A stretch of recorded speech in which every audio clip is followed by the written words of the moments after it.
according to Marshall McLuhan, a communication studies theorist, the medium is the message. Now, although this was a pretty controversial statement back in 1964, it proves its relevance now more than ever in an era defined by electronic communication. In his media ecology theory, McLuhan argues that the medium determines the message by shaping human experience. Music functions the same way through its sonic material, or as I like to say, the material gives form to the immaterial. Like gender, which Sophie declared as immaterial in her 2018 hit by the same name. Sophie, the Grammy-nominated late transgender artist, was known for her boundary-pushing electronic sounds made possible by new technology. She utilized the Electron Mono Machine to create strange sounds and the program Ableton Live to produce her music, illustrating how the technological medium itself shaped the form and meaning of her artistic communication. Without my legs or my hair, without my jeans or my blood, with no name and with no type of story, where do I live? Tell me, where do I exist?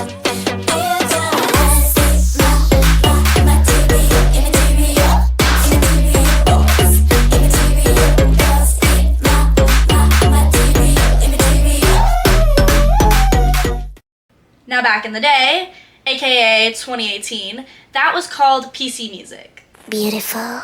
Due to its glitchy, computer-generated composition.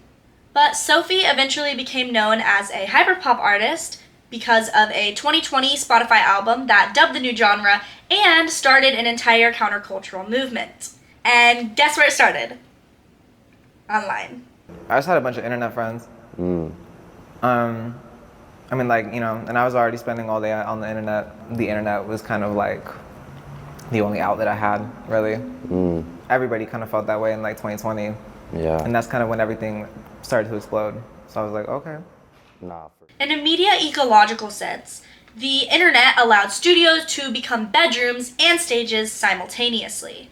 And rather than needing a record label, artists could share their music through social media platforms like Discord.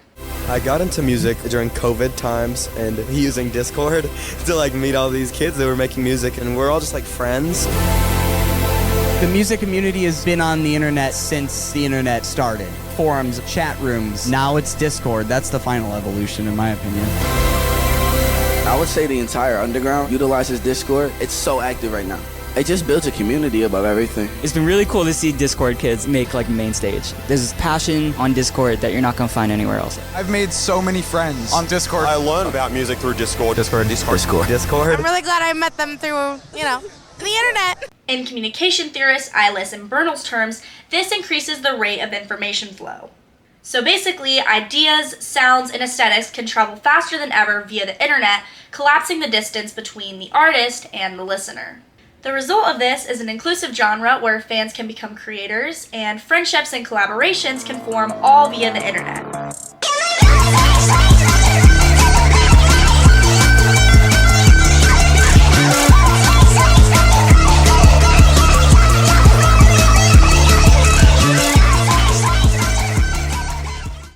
So McLuhan taught us that the medium, or in this case, the internet and all of its platforms, is the message. But media ecology actually goes far beyond this. It doesn't just explain how music is made or shared, it also explains how communities are formed.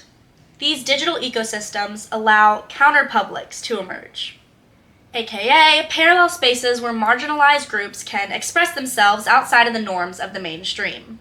And for Hyperpop, trans and queer online youth are the foundation of its counterculture.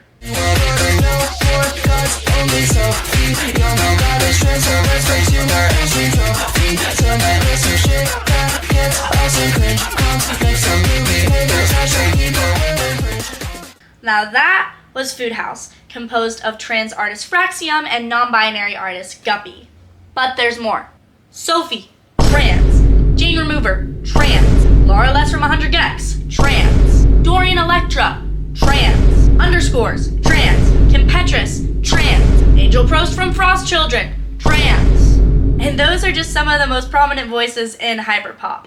So when I say that trans people carry hyperpop, I mean it. There's literally an entire TikTok trend about trans women producing hyperpop music.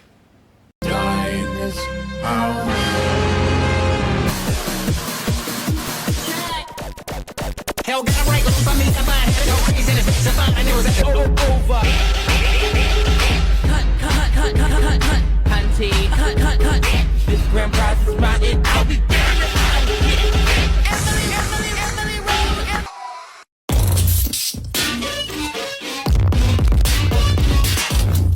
Okay, anyways, what I'm trying to say is that the ecology of the internet allows trans and queer individuals to form safe, inclusive spaces around the art of hyperpop. But counterpublics aren't just isolated online spaces. The ecology of digital media also allows these groups to amplify their work into the mainstream. And you know who did it best? A brat.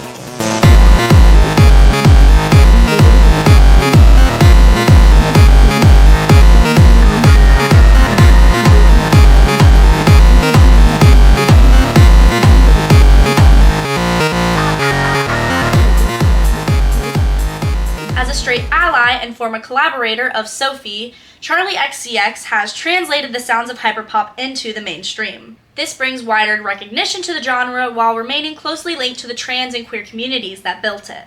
In other words, the counterpublic of hyperpop created the conditions for its mainstream entry, a phenomenon enabled entirely by digital media. And that's exactly what McLuhan meant. The medium is the message. Because without the internet, none of this music, this community, or this counterpublic could exist the way it does. Hyperpop doesn't just use the internet. It sounds like the internet, behaves like the internet. It is the internet. So, the message is simple. Change the medium, and you change the culture. Thanks. Posted upon all the dreams that you had. Promise, baby, I just wanna make it. I'm about to crash with my people in the back. Promise I like it like that. Promise I like it like that.